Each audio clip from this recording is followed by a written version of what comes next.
Welcome to the series Simple Accommodations. Creating a classroom that includes simple accommodations benefits many, if not all, of your students. Today, we are going to discuss the importance of testing accommodations. Testing accommodations provide those with disabilities, such as dyslexia, an opportunity to demonstrate their understanding of content rather than highlight their disability. Specifically, I am referring to tests that assess student understanding of content, not high-stakes testing. The Americans with Disabilities Act clearly outlines appropriate testing accommodations for those with disabilities when taking high-stakes tests. For classroom tests or assessment of content mastery, it is essential for a teacher to ask themselves, exactly what is this test assessing? All too often, with rigid testing methods, teachers will find not only are they testing mastery of content, but also students' test-taking abilities. Let's define what I mean by rigid testing methods. I am referring to only offering one way for a student to demonstrate understanding of content. For example, only offering multiple-choice test questions. Test-taking abilities include skills such as time management, reading ability, attention, and rapid retrieval processing skills, just to name a few. For example, if you only offer an essay test, test-taking skills may also include processing speed, handwriting quality, spelling accuracy, and the ability to concentrate in a classroom of students who finish quickly and begin to create distractions. I'm going to get an A. I know I got an A. I have to use the restroom. I can't concentrate. Suppose a teacher truly wants to assess students' ability to write an essay.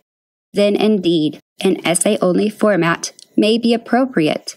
Or maybe asking a student the components of a good essay would help a teacher assess if a student understands good writing composition.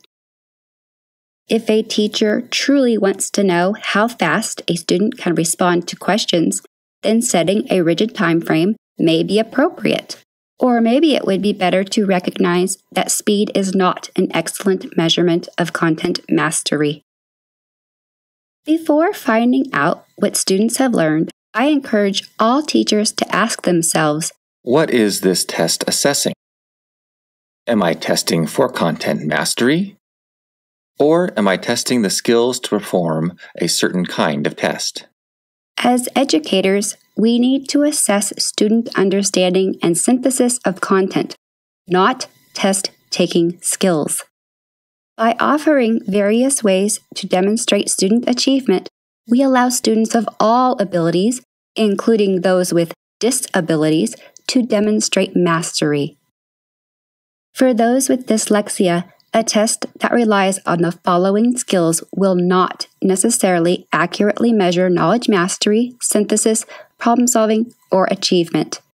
Fast processing speed, good handwriting, the ability to read test questions independently, spelling accuracy, and rapid retrieval.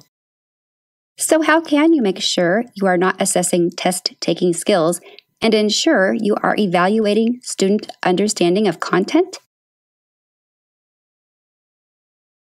Offer choices for test format: oral question and answer, multiple choice, essay, presentation, or project.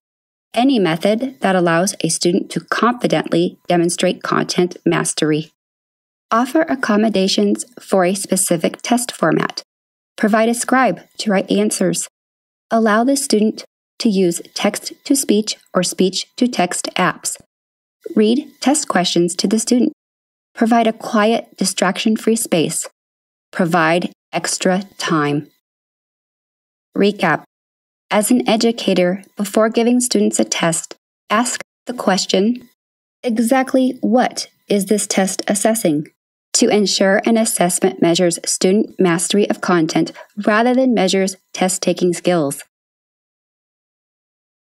Then provide the appropriate accommodations.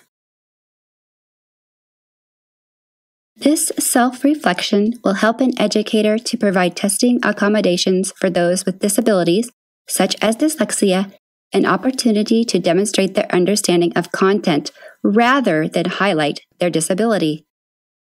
Remember, the Americans with Disabilities Act clearly outlines appropriate testing accommodations for high-stakes tests. You can find that link in the description below. I've also included a link to understood.org with information on various accommodations for neurodiverse learners. Testing accommodations provide those with disabilities, such as dyslexia, an opportunity to demonstrate their understanding of content rather than highlight their disability.